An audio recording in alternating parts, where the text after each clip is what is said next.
From the Jennings Communication Building on the campus of Dixie State University, this is Trailblazer Weekly.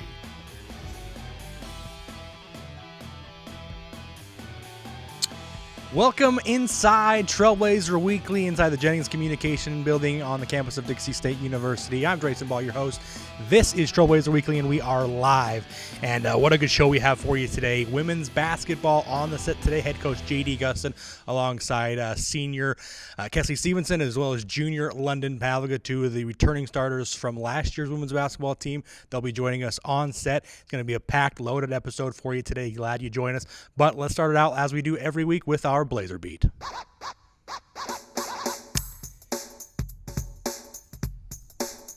Dixie State men's basketball improves to 3-0 on the season with a 73-70 victory over Denver on the road, I should add. Cameron Gooden led all scorers with 23 points in that game. It was a sensational game. Dixie State led by 12 points at one point late in the second half, and were able to hold on to the three-point victory. Hunter Schofield, 14 points off the bench. Dixie State plays SUU this Thursday. Women's basketball won their home opener, finally got these games underway for the women's basketball team, and they defeated Park University 81-52. London Pavliga was sensational. We'll have her on the show a little bit later today. 24 points, 9 rebounds, 8 assists, 3 steals, just stuffed the stat sheet. Nearly had a triple-double, 10 of 15 shooting. She was absolutely tremendous. Brooke Vance, 12 points, 6 rebounds off the bench. But the big news of the day, Dixie State to change the university's name after a study, coming on the heels of a study conducted by an independent consulting group named Cicero Group. Dixie State has elected to change the name of Dixie State and remove the word Dixie from the university's name. The DSU governing bodies are recommending to the Utah Board of Higher Education of an institutional name change, and that is our Blazer Beat. No time frame as to when a new name will be selected for Dixie State, but one is on the way. Let's move on and let's jump into our question of the day. As we transition right into kind of the meat of this first segment, and after watching the women's basketball game against Park University just a few days ago, one of the questions that I kind of had coming into the season and still kind of prevalent is where's the offense going to come from for this women's basketball team? Obviously, you had London Pavliga score 24 points to lead all scorers in that game, and she's not necessarily known for a score. She certainly can, and I think maybe she's going to try to have an uptick in scoring this season. She's certainly one of the candidates to be kind of the scorer and the offense for this team. She's much more of a distributor and a playmaker, however. The other candidate, Kesley Stevenson, the 4-year senior, she is a great three-point shooter. I'm not sure that she can do a whole lot of creating her own shot. She's a very good spot-up three-point shooter, and I think if she gets hot and she gets rolling, she can become one of the leading scorers on this team. I was really impressed by Brooke Vance as well, coming off the bench, scoring 12 points. She's a 6'1" forward, very, very skilled. She's very long, got a lot of length, a very interesting candidate there. But I think the thing that's most impressing for me that I think is going to be the most likely result is kind of just a scoring by committee. Dixie State has a lot of players. In fact, they had 5 players in that win over Park University that had 8 points or more. So I think on any given night, you can get someone that's hot. You can get Kesley Stevenson that gets hot. London Pavliga obviously has proven she can score in double figures and more. Brianna Gillen, Emily Isaacson's a great shooter. I mentioned Brooke Vance with a lot of skill there. I think there's going to be kind of a scoring by committee for this women's basketball team. You may not see the traditional, 15, 18, 20 point per game score that you may have in the last couple of seasons, maybe with Allie Franks. I think you're going to have much more of a balanced scoring sheet for this women's basketball team. That kind of gets me into the Rock Canyon Bank by the numbers feature for this week. We're talking about the 2 returning starters, London Pavliga and Kesley Stevenson. Last season, Dixie State's women's basketball team averaged nearly 65 points per game, and the 2 starters coming back from that team, Pavliga and Stevenson, they averaged 17.2 points of those 65 points per game. So there's a lot of scoring to make up for this women's basketball team. Now, I think they can do it. They've got a very deep team and a very young team. So I think there's going to be a lot of learning curves coming into this season and as they kind of get into the meat of their schedule a little bit later on. But that's kind of what I see is you're going to have a very balanced stat sheet. A lot of players are going to be able to get hot on any given day and hopefully be able to carry this women's basketball team to a lot of victories. But that will do it for our first segment. 4.5 minutes come and gone already. When we come back, we'll be sitting down with London Pavliga and Kesley Stevenson right after this quick timeout. Radio Dixie 91.3. Young the Giant, something to believe in. John, what song do you want to hear? Next, Miss Calendris. You'll be on the SWAT team, the red SWAT team. That's a fantastic situation. I should talk to you. I was going to talk to you last time.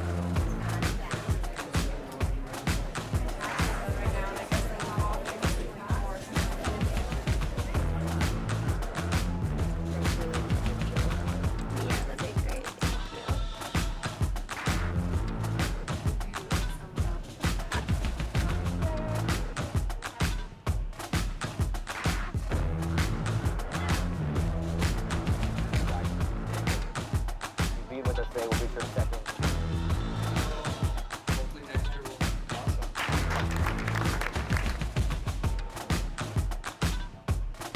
4, 3, 2, 1. From Black, roll the open. Today's show is brought to you by the Dixie State Campus Store, the official source for DSU Trailblazer clothing, providing students with textbooks as well as educational, office, and art supplies. Located on the second floor of the Gardner Center, the Dixie State Campus Store, proud sponsor of Trailblazer Weekly. Welcome back inside Trailblazer Weekly. Kesley Stevenson, a 4-year senior for this Dixie State team, has been a big contributor all 4 seasons, and what a competitor she is. She's been one of the staples of this team for as long as I've been a part of the university. And in her interview, we asked her about a game day routine. She's got a very specific game day routine that I actually had to chuckle about. It's a very specific length of a nap before her game day routine, a weird number. It might surprise you. Here's Kesley Stevenson of the women's basketball team.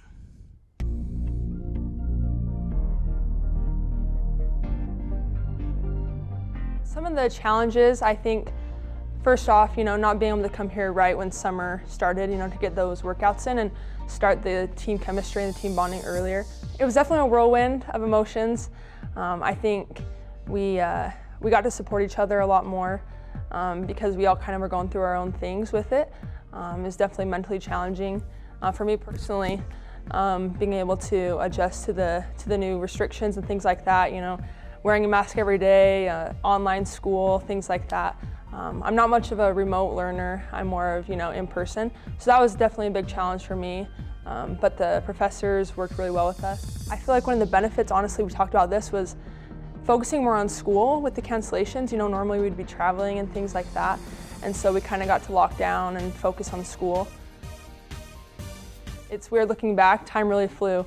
I remember coming in as a freshman, and me and Coach Gustin have talked about it a lot, but coming in, I definitely was not the same person I am now. I've definitely grown on and off the court. The leadership position this year, it's been very unique, with the COVID and trying to find ways to interact with the team and get everyone together, and while following along with the restrictions and guidelines and things like that.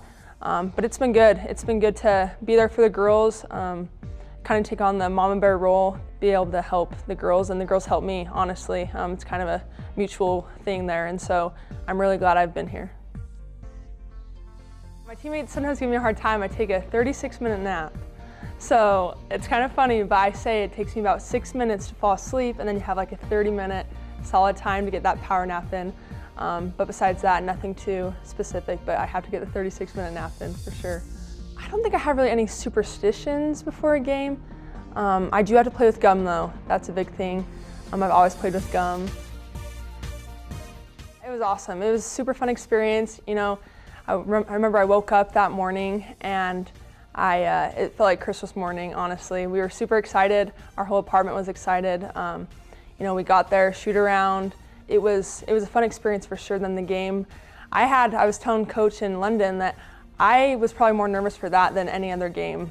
We had the cancellations, and it was kind of like a build-up of nerves. But once we got out there and was with the team, it was a lot more relaxing and calm as the game went on, and I honestly enjoyed it, and the fans were awesome, the environment was awesome, and we had a really good time. Something that we really focus on is confidence. Me and Coach Gustin, we have this kind of 21-day challenge we're doing right now. And so every day before practice, I go up to him and tell him, I know I'm a great player, and then it kind of goes on from there. Kind of preparing myself for that day and making me believe that I know I'm a great player. He's kind of done that for me all 4 years, progressing with confidence, because coming in as a freshman, I didn't really have that much confidence on the court. And so that's the biggest thing that I've taken from him is confidence. And even our first game this year, my shot wasn't falling, but even before that game, Coach said, I don't care how many shots you miss, you have to keep shooting. And that's kind of been the theme all 4 years is confidence and, not caring what people think. And, I've earned it and I've worked hard and my teammates trust me. You'll hear from London next, and she's always been great with, telling me, you got the next shot. And that's been the biggest thing with our team is support, and they've always had my back, so. Growing up, I saw Division I as, this whole new level, and it is, but in reality, my expectations don't change, whether it was last year or this year. We're gonna go out there, we're gonna give it our all. We've been working for 3 months, day in and day out, and we're ready to play. We're ready to show everyone what we have to offer, and I'm really excited.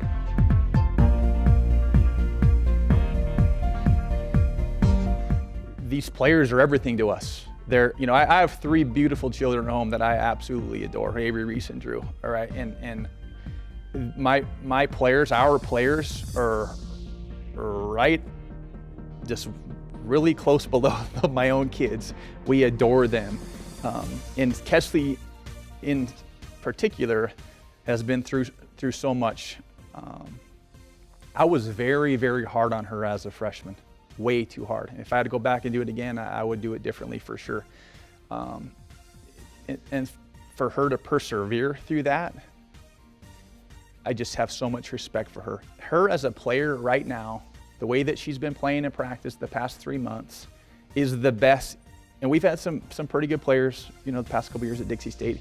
She's played the best in these past couple of months than anyone that we've had. She's gotten stronger. She really focuses on staying healthy because she's been a little bit injury prone. But her ability to shoot it with confidence, to come off the bounce, her middle game has improved tremendously. And then she was our best defender last year. She's just improved on that defensive end. But I'm probably most proud of her off the floor, the way that she loves her teammates, the way that she serves them. She's a no excuse kid. And her leadership for us is it couldn't be better. Kesley Stevenson, I loved that. She's got the art of the power nap down to a science. 36 minutes exactly sets her alarm. I love that. That was a lot of fun to hear that response from her. Hoping for a big season for Kesley Stevenson. One of the things I want to look for this season for Kesley is her three-point shooting percentage. Last season, she had a little bit of a dip. She started her season, her career as a freshman at 32%, and then her sophomore season, she jumped it up to 36%. Last year was down to just 28% three-point shooter. Hope she can improve that this season. That's going to be one of the things I'm looking for.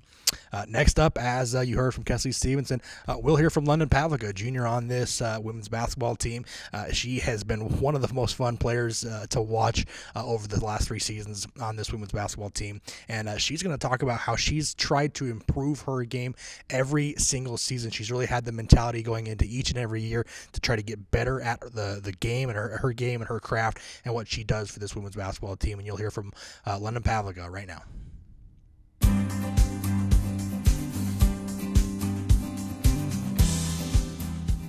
The challenges were, with the COVID and everything going on would be just, again, not having that team chemistry right away during starting at summer. But it's very beneficial because we did get to, practice a lot with our games being canceled. So we had more, practices and getting to run our stuff. And because every day at practice we learn something new, and I think that really helps us. First, it doesn't start with my game, it starts with my mentality. So I make sure that my mindset kind of changes on everything. And I kind of see what I need to work on. And I take that in and openly. And I take criticism off season too, and I want to just learn to get better that way. And then from there, I just try to improve my game with whatever I need to work on. I wanted to play so bad. We've been practicing for 3 months now, the same people. I've been practicing, my teammates, and I was just ready to, show what I had. And being an upperclassman and, practicing a lot, and Coach JD has taught me a ton just to relax and just to play slow. And that's kind of what I want to emphasize this year extremely. You know, and being, you know, the point guard, I want to be that model, like that role model to just, you know, everything's fine, just relax and just do what we have to do. My experience playing with, you know, JD would be, you know, he's helped me a lot on the offensive side. Playing slow is one of them, and just to, you know, read calls and read plays, you know, as the best I can. And we've been through a lot of things like that, and so he's really helped me in that aspect. He's also helped me, you know, just, he's always very open to things, and so I like talking to him about all that stuff, and so he'll help me with that. My expectations, just, you know, as a team is to just go out and play hard and try to execute what we can as best as possible. I think she's tough. She's got a fierceness about her. It's quiet, and it's not arrogant, but it's I'm gonna punch you type of thing, you know. And I love it. That toughness. We desperately need that in our program. I'm a big Duke guy. I'm a Krzyzewski guy. I was back in the day. I'm a big fan of Bobby Hurley. I told her early in the year she reminds me of Bobby Hurley. And that's a huge compliment. He's maybe my favorite college player of all time. Jersey kid that was just tough. Didn't necessarily shoot it great when he was young, but improved it dramatically, and that's what she's doing. Krzyzewski every year says you have to find the heart of your team. Okay, London might be the heart of our team, and that's no disrespect to any of our leadership or anyone else, but I feel like she is. She's earned respect from our team. And when she's out there on the floor, she runs what we're trying to do, and that just doesn't happen. That takes, she's got to be able to be coachable, which she is. She's taken some tough love from me, and she's wanted some more. Unbelievable kid off the floor, dedicated to the classroom, and just kind of epitomizes what we want as a Trailblazer women's basketball player. One of my favorite players, as I mentioned earlier, to come through Dixie State London Path. I love watching her play. I'm excited to see her take the floor each and every game. And like I mentioned earlier, she's just a stat stuff for him. I mean, she has improved every single season she's been a member of the Trailblazers basketball team. Increased from freshman year to sophomore year, 2 rebounds per game. She averaged 6.7 rebounds last season as a guard. That's incredible. And assists per game, 2.5 her freshman season and 4.1 last year. She's going to be a high assist player this year as well. One of the favorite players that I've ever had come through Dixie State, and certainly one of the most important pieces of this women's basketball team this season. Have a feeling we haven't seen the last of London in this episode. You'll have to stay tuned a little bit later to see where she might come up.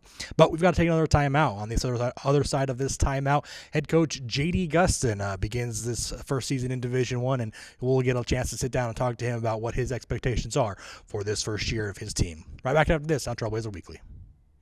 1, 2, 3, 4. 0.52 kilograms. This graph is square. Pretty close. Artemisia is all the sage brushes, but there's your needle and thread. Which one is this? Come down. Turn please, right? Sodium carbonate.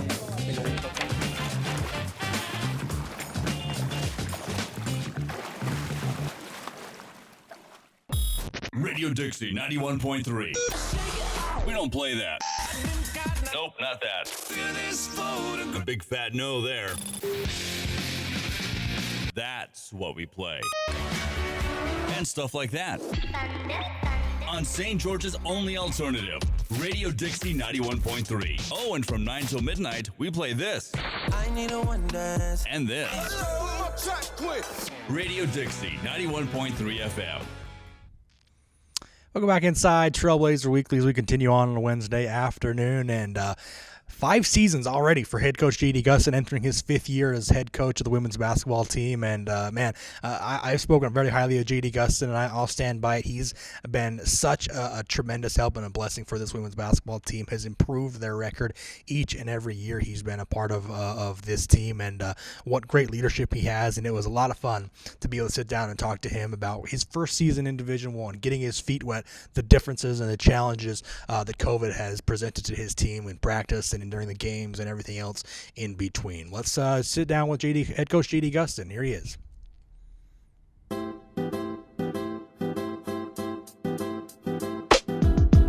Believe it or not, our preparation and the way that we go about our business doesn't change much from a coaching standpoint. The biggest difference is they're bigger, faster, stronger. That's what this comes down to. It's doing all the things that you need to do against somebody that's bigger than you, that's faster, that's stronger. And having said that, I think the players that we have on our roster are right there. We believe that we've been recruiting Division I players for years now. Now we just got to put it together. Just the challenge is not physically, because our whole team's been sick. So, you know, we were on a significant quarantine where a lot of them were very sick. Trying to come back from that physically has been a challenge. The mental piece, the cancellations, everything the restrictions and then, you know, there's an emotional piece that goes to this. And our big theme this year, we're reading a book called Extreme Ownership. As a team, we're trying to not make excuses, no matter what. And the problem that I see with COVID and the COVID restrictions, it's a natural built-in excuse that's real. And so it's like I'm being pulled both ways. Like, here's this real excuse, but we're not allowing our kids to use excuses. And we talk. So that's been a fun little challenge that we're doing our best to work through. Overall, ultimately, I can't be more proud of our coaches and our players, and then our administrators too. Our first Division I game, there's a lot to it. We're obviously excited to finally play. I guess one of the biggest things for me was just how different game day was. Our protocols were so different, which was a challenge for me. We were in a different room because we have a new team room, which is super cool, by the way. We're super excited to be in there, but just kind of going through our daily business in a new space. And then obviously you walk out there and you're on a different side of the floor. So it was almost like I was in a different place. One of the things we were trying to be great at was transition defense. We've been talking about that for a long time. Well, with a team like Park, who was a little bit smaller, it was really hard for our 4s and our 5s to find their bigs in transition because their bigs are guards. That was a bad job by me in coaching, preparing our 4s and our 5s to, because I think Park got, maybe 15 in defensive transition, and a lot of that was from their trail bigs, and so it was just a lot. I'm kind of glad that we're able to do it, that we're able to get kids minutes, and really looking forward to what's going to happen next.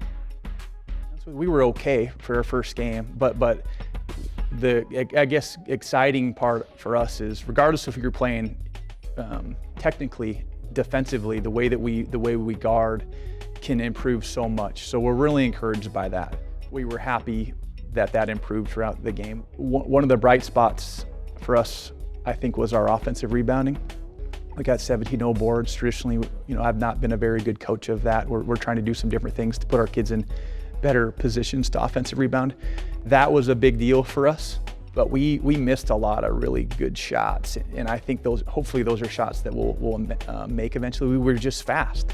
We were so open. We were surprised, and I think the more that we play, the more comfortable, confident our kids will be with those shots, and so I wasn't necessarily pleased on either end, but I didn't really have much expectations. We were just grateful to be running up and down the floor. Our expectation is to compete at the highest level possible, the earliest that we can. I believe it's just a matter of time to where we're going to be able to compete at a high level against non-Power 5 Division I women's basketball teams. Our goal is to be competitive as possible, as soon as possible. Pretty simple, but extremely challenging.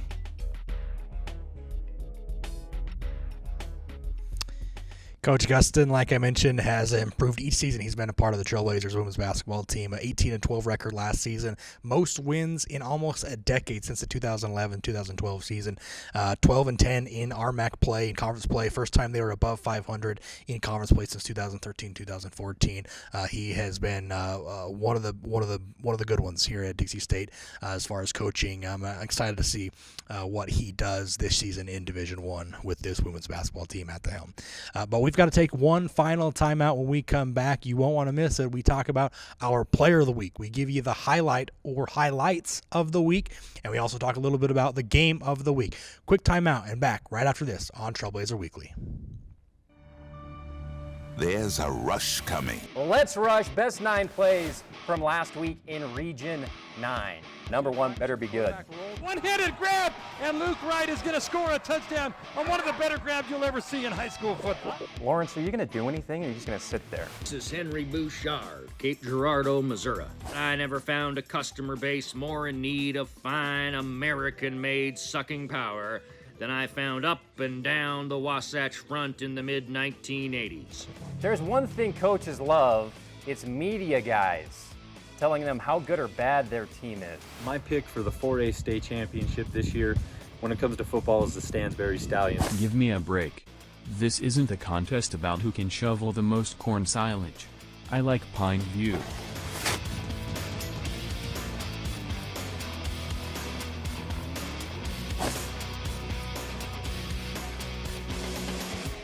Today's show is brought to you by Rock Canyon Bank, serving Utah businesses and agriculture for over 25 years, with locations in Pleasant Grove, Orem, Provo, Spanish Fork, Fillmore, and at 94 East Tabernacle, right here in St. George. Rock Canyon Bank, back to banking. Member FDIC, Equal Housing Lender. Welcome back inside Trailblazer Weekly as we continue on our final segment on this Wednesday afternoon, and we're going to name our player of the week. And let's not waste any time because we got a lot of stuff to talk about. Let's jump right into it. No surprise here. I mentioned she would be making an appearance later on in the episode. It is now London Pavlica is your Dixie State Campus Store Player of the Week. No doubt about it. 4 points, 9 rebounds, 8 assists, 3 we didn't have a graphic big enough to show all of her stats, and a well-deserving Campus Store Player of the Week for London Pavlica. And I'm just going to go ahead and say, as we move on, in highlight of the week, she's going to make a clean sweep. London Pavlica is also the highlight of the week. In fact, highlights of roll those now. First one, a steal, cross court, coast to coast, absorbs the contact and finishes the and one. This is a different play, not a replay. Just a couple possessions later, another steal all the way down coast to coast, absorbs the contact and lays it up and in. Back to back, not a replay. 2 different plays from London Pavlica, very similar results. A steal, coast to coast, and an and one finish. She would complete the and one on both of those plays. London Pavlica, the clean sweep this week, Player of the Week and highlight of the week as we transition into the game of the week. And I think the game of the week this year is one we've been this week is one we've been waiting for a long time. It is the Dixie State's men's basketball team against Southern Utah University. The quick trip up I-15 for a matchup against the Thunderbirds, a team that Dixie State, although they've been maybe 45 minutes or 50 minutes away by car, have not played in a long time. And I'm looking forward to kind of the renewed rivalry as both teams are now into Division I. Dixie State taking on SUU, and this is kind of one of those matchups that we've been looking forward to for a while. Obviously, some of the games like the BYUs and the UNLVs, those games that have been canceled, unfortunately as they are, this is one of those games that I think everyone's had circled on their calendars to be able to really look forward to as this men's basketball team travels up to Cedar City and takes on the Thunderbirds at Cedar City tomorrow. Actually, Thursday evening, they'll take on the Thunderbirds, and we're looking forward to that game. But that will do it for our show. 30-minute episode of Trailblazer Weekly in the books. We want to make sure we give a big shout out to our great sponsors of this show, the Campus Store, the Dixie State Campus Store, where you can find all of your books and everything else you need for your schooling. Also, Rock Canyon Bank, a longtime sponsor of this show as well. I want to make sure we give a big shout out to everyone here on the CEC TV crew. I love everything that they do for us in this show. But we'll have to be finished for this week's episode of Trailblazer Weekly. Once again, thanks so much for joining us, and go Trailblazers.